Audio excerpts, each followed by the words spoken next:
Les avocats de Nafissatou Diallo ont dit que leur cliente était détruite après qu'elle souffrait, qu'elle hurlait. Les images que j'ai vues, les images qu'a vues Edward Epstein à New York, montrent une femme qui n'est pas détruite. Hein, on montre une femme qui est très décontractée, qui est à l'aise, etc. Nafissatou Diallo, qui entre dans la chambre et donc qui n'entre pas pour faire le ménage, puisque d'ailleurs elle n'aime pas de chariot de ménage, elle n'aurait pas dû être là, elle entre là pour provoquer Dominique Strauss-Kahn. Dominique Strauss-Kahn est surveillé, espionné, et j'ai même l'hypothèse, je l'explique dans le livre, qu'il soit surveillé dans la chambre même. Hein. Dominique Strauss-Kahn est surveillé, espionné.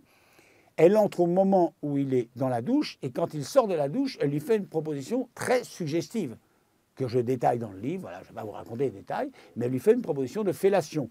Cet homme a fait preuve d'irresponsabilité. Quand on a les responsabilités qu'il a, on ne se comporte pas comme ça. Il a fait preuve de légèreté, mais en revanche, il n'est pas un criminel.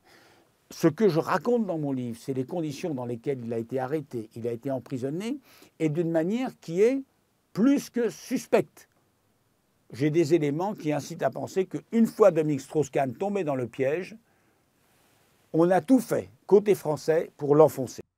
Et ce que je sais, c'est que Nafissatou Diallo est entrée dans la chambre pour monter un coup contre Dominique Strauss-Kahn. Ce que je sais, c'est qu'elle n'a pas agi seule. Et ce que je ne sais pas, c'est au profit de qui elle a agi.